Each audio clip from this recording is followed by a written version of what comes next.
Our next concept here with natural selection evolution is, how do we know some of these things? We have to look at different kinds of evidence. Obviously, we weren't there to see the changes over time. We can for some things. Obviously, things like bacteria, we can see them evolve or change populations over time. But there's indirect evidence for other things. We can look at different kinds of evidence that help us to understand how this process works.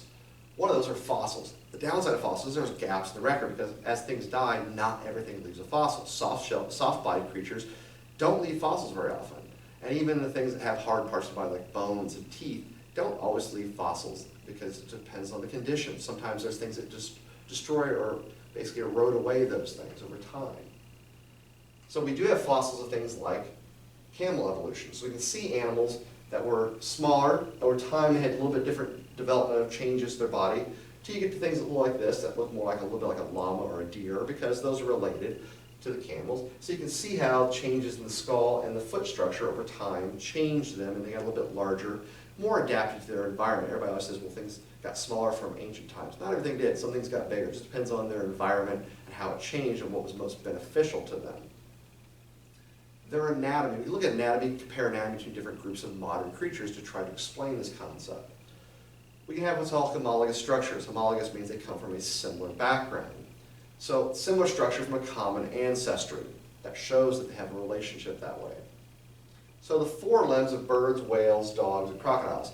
Our forelimb of ourselves up here, our front arms, have similar bone structures. Is it exactly perfectly the same? No, but is it very similar? Absolutely, from common ancestry. Do I do different tasks with them? Absolutely. Obviously, each one of these has differing tasks for what they use it for. But if I look at it, I can see how the front flipper of a whale, the bone structure is very similar to both of these. They're laid out in a very similar fashion. They both have this big, this humerus here, these two forearm bones, the wrist, and then the phalanges down here. Have they been modified? Absolutely. But they have this common ancestry, so that they were at one point from a common relative.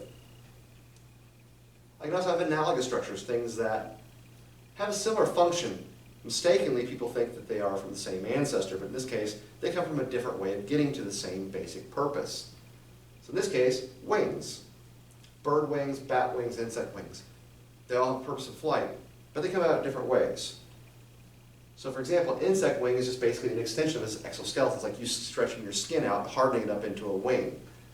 Whereas birds' wings are their full arm with feathers attached to it. Whereas bats basically take their hands and part of their arm and they stretch their skin out between those bones and use that as a way to fly.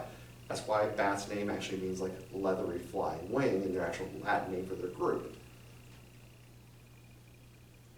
Another key thing we look at is vestigial structures. Vestigial structures are structures that no longer have a purpose in modern day organisms, but at some point they did.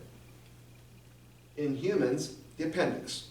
It's there, unless it gets infected, we usually don't care about it. It's a little small finger-like or worm-like structure hanging off of our large intestines. In other creatures, it's much more large and it's used for things like processing raw meat, processing plant material. It's used in different types of animals for different types of digestion. We don't use it, but it's still there, so it's kind of left over. Wings and flightless birds, they don't need them to fly. If you have flightless birds, a ground-based bird like an ostrich, they don't need them to fly. They'd be better off with arms, but they don't have them because their ancestors did fly. But they don't fly anymore. They've lost over time because they become more successful at doing what they need to without flying. Flying is expensive for energy costs, so it's easier for them to do it that way. Things like whales. Whales still have hip bones, just aren't attached in there because they used to have back legs that over time have lost them because the mutations have occurred that no longer needed them because it was more efficient not to have them. But their ancestors did have back flippers and back legs at one point. Embryology, comparing the embryos of different organisms, we can see the similarities in how they came about from a common ancestor. So the embryo is one of the early stages of development, right after we go through a lot of the things where we've created that hollow bowel cells like a blastula and sort of moves it around, things like that. I create an embryo before it goes on to infant and so forth. So you look at this, you can see fish, reptiles, birds, mammals all have a lot of similar features as embryos. Why? Because they're all vertebrate animals and they have those features that are unique and common to vertebrates, such as pharyngeal pouches, which in the case of fish become gills, in the case of us become part of our nasal passages. They also have things like our tails, which of course we don't keep a tail as adults. We lose it, keeps a little small structure called the coccyx, which is a little tail bone. but other mammals do have it, we just don't. Ours is basically stunted and doesn't grow very far. So pharyngeal pouches in the embryos of mammals, birds, and reptiles. We can look at the biochemistry, the DNA.